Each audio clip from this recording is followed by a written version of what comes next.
الحمد لله نحمده ونستعينه ونستغفره ونؤمن به ونتوكل عليه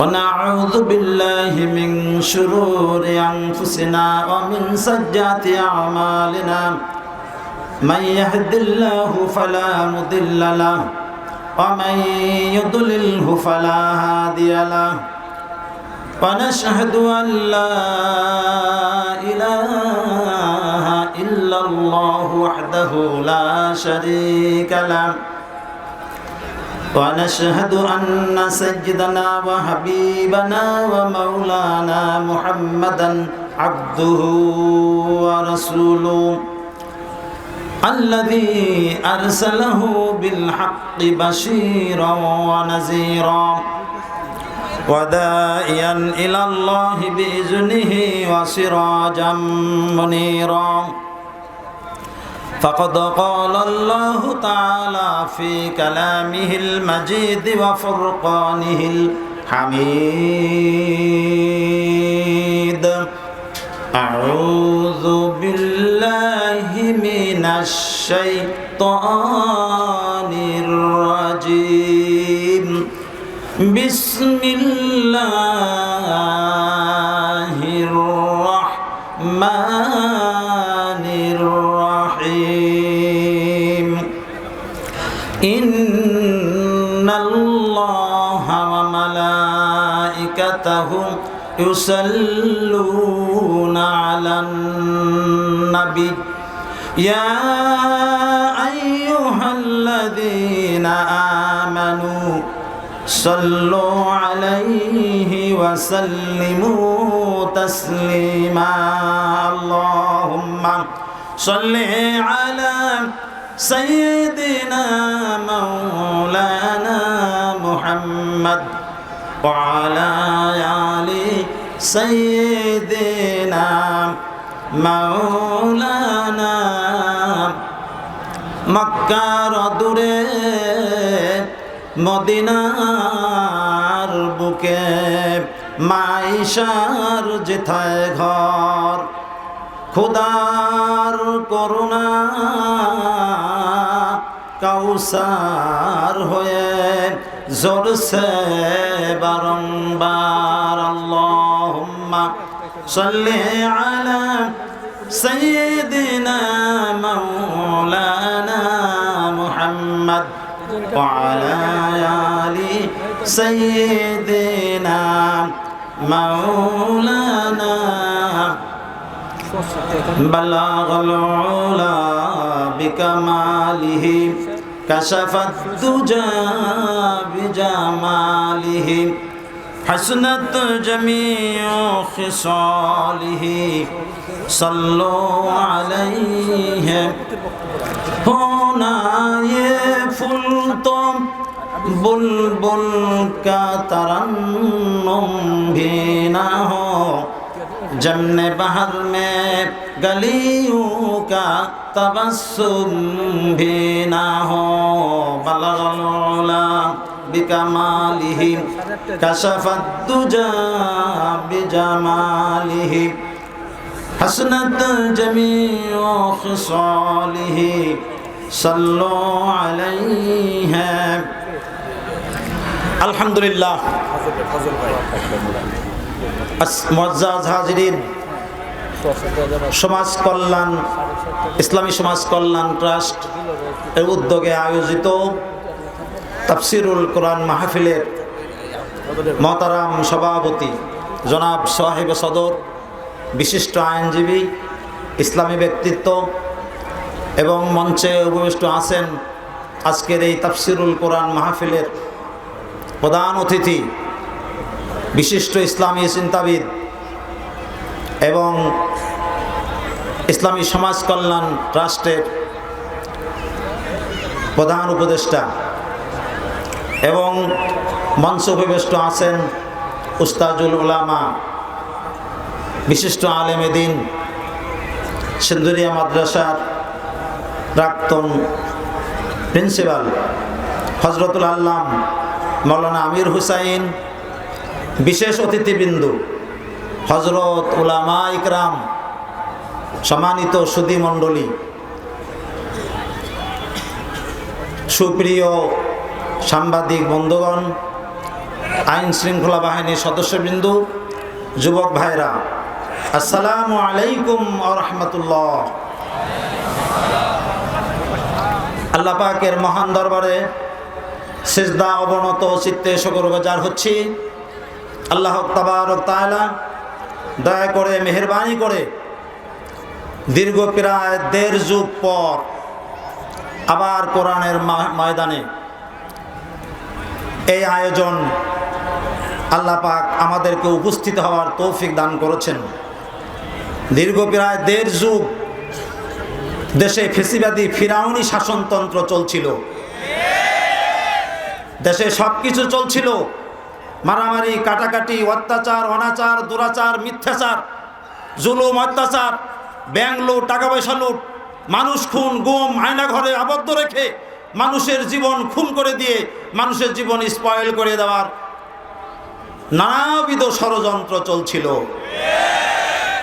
আল্লাহ পাক দয়া করে মেহেরবানি করে ফিরাউনি শাসন থেকে ছাত্র গণ বিপ্লবের মাধ্যমে জুলাই আগস্টের আন্দোলনের ফলে আল্লাহ পাক মেহেরবানি করে আবার বাংলার জমিনে, আকাশের নিচে বিশাল বিস্তীর্ণ জমিনের উপরে বাংলার আনাচে কানাচে কোরআনের মাহফিলের আয়োজনের ব্যবস্থা আল্লাহ পাক নিজ করুণার জিম্মাদারিতে ব্যবস্থা করে দিয়েছেন। সবাই বলি আলহামদুলিল্লাহ। আল্লাহ পাকের শুকরিয়া আদায় করলে আল্লাহ পাক খুশি হন। আল্লাহ শুকরিয়া আদায় করলে নেয়ামত বাড়িয়ে দিবেন কে? আল্লাহ পাক আরো নেয়ামত বাড়িয়ে দিবেন। কোনো জায়গায় বাধা নেই। কত গান হচ্ছে, কনসার্ট হচ্ছে, কত জনসভা হচ্ছে, কত গাজির গীত হচ্ছে, কোনো জায়গা বাধা নেই। কোরআনের মাহফিলে বাধা। কেননা ওরা জানে এখানে মানুষ কোনো বক্তার জন্য আসে না। আকরাম হুসাইন, আমির হামজা এদের আকর্ষণে আসে না, আজাহারির আকর্ষণে আসে না। ওরা জানে এখানে কোরআনের আকর্ষণে মানুষ আসে। ওরা এটাও জানে যে এখানে কোনো গল্প আলোচনা হয় না, কিচ্ছা কাহিনী আলোচনা হয় না। কোরআনের তাফসিরুল কোরআন মাহফিলে আল্লাহর সার্বভৌমত্বের আন্দোলন চলে। এই জন্য ওরা বিতিচরদ্ধ হয়ে এখন ফেসিবাদের গন্ধ ওদের কণ্ঠে শোনা যাচ্ছে, ঠিক কিনা? ওরা কোরআনের বাধা, স্টেজে বাধা, বিভিন্ন জায়গায় বাধা। অলরেডি আমাদের এলাকায় ক্যান্টনমেন্টের পাশে ডেন্ডাবর এলাকায় 2টা মাহফিল অলরেডি বন্ধ হয়ে গেছে। ওই অঞ্চল থেকে যারা এসেছেন অলরেডি ওই অতিথি দেওয়া নেওয়া নিয়ে নিজেদের মধ্যেই কে যাবে, কে প্রধান, কে বিশেষ, কে কি, এইরকম মাহফিল বন্ধ হওয়া এরকম হয়েছিল।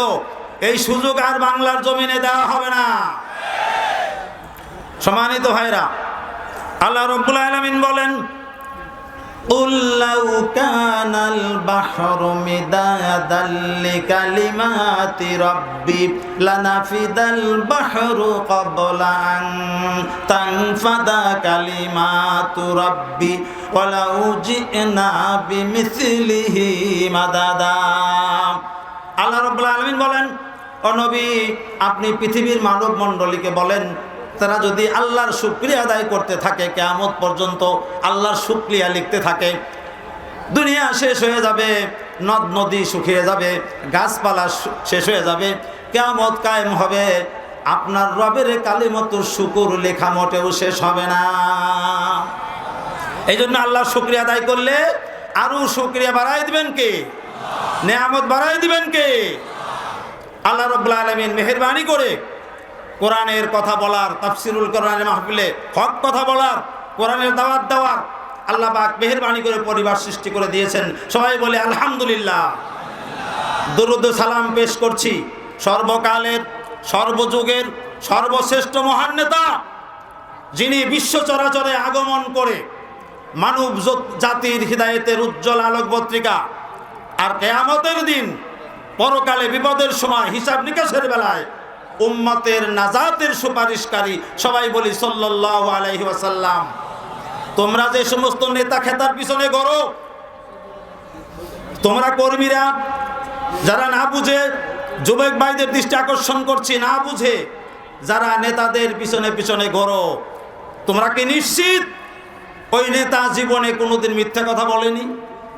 তোমরা কি নিশ্চিত জীবনে সে নামাজ কাজা করেনি, কারো হক নষ্ট করেনি, মা বাবাকে কষ্ট দেয়নি, আলেম ওলামাদেরকে গালমন্দ করেনি, কোরআনের বিপক্ষে অবস্থান নেয়নি? তোমরা কি নিশ্চিত এ ব্যাপারে? নেতা হলেন তিনি যিনি বলেছেন, ও আমার পরিবারের সদস্যরা, আহলে বায়াতের সদস্যরা, ও আমার সাহাবীরা, রাতের আধারে আমাকে যেমনটি দেখেছো আর দিনের আলোতে আমাকে যেমনটি দেখেছো, সব খুলে খুলে মানুষের কাছে বলে দাও। নেতা হলেন তিনি। আল্লাহ রাব্বুল আলামিন বলেন, ইন্নাকা লাআলা খুলুকিন আযীম। নবী হে, আপনি নিশ্চয় মহান চরিত্রের অধিকারী। আপনার চরিত্র এত মহান যা মাপবার কোনো যন্ত্র পৃথিবীতে নাই। সবাই বলি আলহামদুলিল্লাহ। সম্মানিত ভাইরা, এই জন্য আমাদেরকে পরকালের জন্য প্রস্তুতি নিতে হবে, পরকালমুখী জীবনযাপন করতে হবে। আর পরকালের চিন্তা চেতনা, পরকালের অনুভূতি, আল্লাহর সামনে জবাবদিহিতার অনুভূতি মানুষকে দায়িত্বশীল বানায়। এই জন্য আমাদেরকে পরকালের চিন্তা করতে হবে, আল্লাহর কাছে জবাব দিতে হবে, আল্লাহর কাছে কিয়ামতের দিন হাসরের মাঠে দাঁড়াতে হবে। জীবনের প্রতিটি ক্ষেত্র, প্রতিটি বিষয়, প্রতিটি জিনিস সম্পর্কে প্রশ্ন করা হবে, সেই দিন উত্তর দিতে হবে। মিনহা খালাকনাকুম ওয়া ফিহা নুঈদুকুম ওয়া মিনহা নুখরিজুকুম তারাতান উখরা। আল্লাহ রাব্বুল আলামিন বলেন, এই মাটি থেকেই তোমাকে সৃষ্টি করা হয়েছিল, আর এই মাটির ভিতরেই তোমাকে রেখে দেওয়া হবে। আবার এই মাটির ভিতর থেকেই পুনরুত্থান দিবসে কিয়ামতের দিন আবার তোমাকে পুনরায় জীবিত করা হবে। এই জন্য পরকালের ভয়ভীতি যাদের নাই, পরকালের জবাবদিহিতার চিন্তা ভাবনা যাদের নাই, তারা বলে কোরআন আর রাজনীতি এক নয়। এরা হলো জ্ঞান পাপী, বর্বর। এরা আসলে বিরোধিতা করে, রাজনৈতিক বিরোধিতা করে না। এরা আসলে কোরআনের বিপক্ষে অবস্থান নিয়েছে। এদের কণ্ঠে ফেসিবাদের, লুটপাটের গন্ধ শোনা যায়। আল্লাহ পাক আমাদেরকে হিফাজত করুন। সবাই বলে আমিন। সম্মানিত ভাইরা, কাফেরেরা বলে, ও নবী, আপনি কেমন নবী? আপনি পরকালের কথা বলেন, কিয়ামতের কথা বলেন, কবে হবে সে কিয়ামত? কবে পরকাল হবে? আল্লাহ রাব্বুল আলামিন বলেন, ইয়াসআলুকান নাসু আনিস সাআহ কুল ইন্নামা ইলমুহা ইনদাল্লাহ ওয়া মা ইউদরিকা লাআল্লাস সাআতা তাকুনু করিবা। ও নবী, আপনি ওই কাফির বেঈমানদের প্রশ্নের জবাবে বলেন, কিয়ামত হবে কখন? এ বিষয়ে যথার্থ জ্ঞান একমাত্র আল্লাহ পাকের আছে। নিশ্চয় আল্লাহ রাব্বুল আলামিন কাফির বেঈমানদেরকে জাহান্নামের আগুনে নিক্ষেপ করবেন, আর সেখানে তারা অনন্তকাল বসবাস করবে, আর সেখানে তারা কোনো সাহায্যকারী বন্ধু খুঁজে পাবে না। ইয়াউমা তুকাল্লাবু বুজুহুহুম ফিন্নারি ইয়াকুলুনা ইয়া লাইতানা আতা'নাল্লাহা ওয়া আতা'নার রাসূলা। সেই দিন যখন জাহান্নামের আগুনে তাদের চেহারাটাকে ঝলসিয়ে উলটপালট করে দেওয়া হবে, তারা বলবে, যদি আমরা আল্লাহ এবং তার রাসূলের আনুগত্য করতাম তাহলে তো আজকে আমাদেরকে এই পরিণতি ভোগ করতে হতো না। তারা বলতে থাকবে, রব্বুল আলামিন ক্বালু রাব্বানা ইন্না আতা'না সাদাতানা ওয়া কুবরা'ানা ফাআদাল্লুনাস সাবিলা। প্রভু হে, আমরা তো বড়দের কথা শুনেছিলাম, নেতাদের কথা শুনেছিলাম, বিত্তশালী শক্তিশালীদের কথা শুনেছিলাম, তারাই আমাদেরকে পথভ্রষ্ট করেছে, তারাই আমাদেরকে বিপদগামী করেছে। রব্বানা আতিহিম দি'ফাইনি মিনাল আযাবি ওয়ালআনহুম লা'নান কাবীরা। হে আমাদের রব, আজকে তুমি তাদেরকে দ্বিগুণ শাস্তি দাও, কঠিনভাবে ভর্ৎসনা করো। আজ তাদের সিনার উপরে পাড়াইয়া আমরা জাহান্নামে যাব। যারা কোরআনের বিপক্ষে, কোরআনের বিরুদ্ধে অবস্থান নেওয়ার জন্য আমাদেরকে বাধ্য করেছিল, মানুষ মেরার জন্য আমাদেরকে বাধ্য করেছিল, মানুষ খুন করার জন্য আমাদেরকে আদেশ দিয়েছিল। সম্মানিত ভাইরা, আল্লাহ রাব্বুল আলামিন বলেন, وبرزوا لله جميعا فقال الضعفاء للذين استكبروا إنا كنا لكم تبعا فهل أنتم مغنون عنا من عذاب الله من شيء قالوا لو هدانا الله لهديناكم سواء علينا أجزعنا أم صبرنا ما لنا من محيص। আল্লাহু আকবার। সেই দিন যখন মানুষ সমবেত হবে, আল্লাহ রাব্বুল আলামিনের সামনে দণ্ডায়মান হবে, দুর্বলেরা সবলদেরকে বলবে, কর্মীরা নেতাদেরকে বলবে, ছোটরা বড়দেরকে বলবে, তোমাদের কথা শুনতাম, তোমাদের কথা মানতাম, তোমাদের কথা মতো আলেম ওলামাদেরকে আমরা নির্যাতন করেছিলাম, ডান্ডা বেরিয়ে তাদেরকে জেলখানায় আবদ্ধ করে রেখেছিলাম, কষ্ট দিয়েছিলাম, গালমন্দ করেছিলাম। আজকে আল্লাহর জাহান্নামের কঠিন শাস্তি থেকে কিছু একটি কমায় দিতে পারো কিনা? এবার নেতারা বলবে, قالوا لو هدانا الله لهديناكم سواء علينا أجزعنا أم صبرنا ما لنا من محيص। যদি আল্লাহ আমাদেরকে হিদায়াত দিতেন তাহলে আমরাও তোমাদেরকে সঠিক পথ দেখাতাম। আজকে ধৈর্য ধরো আর নাই বা ধরো, তোমাদের অবস্থা আর আমাদের অবস্থা সমানে সমান। আল্লাহ রাব্বুল আলামিন এই মাহফিলকে বরকতপূর্ণ করুন, সবাই বলে আমিন। আল্লাহ তাবারক তাআলা আমাদের প্রত্যেকের ঈমানের ঝুলিকে এই মাহফিল থেকে ভরপুর করে দিন, সবাই বলে আমিন। কিয়ামতের দিন বিপদের সময়, মুসিবতের সময় তাফসীর মাহফিল আমাদের সকলের জন্য নাজাতের জরিয়া হয়ে যায়, সবাই বলি আমিন। আখির দাওয়ানা আলহামদুলিল্লাহি রাব্বিল আলামিন। আসসালামু আলাইকুম ওয়া রাহমাতুল্লাহ।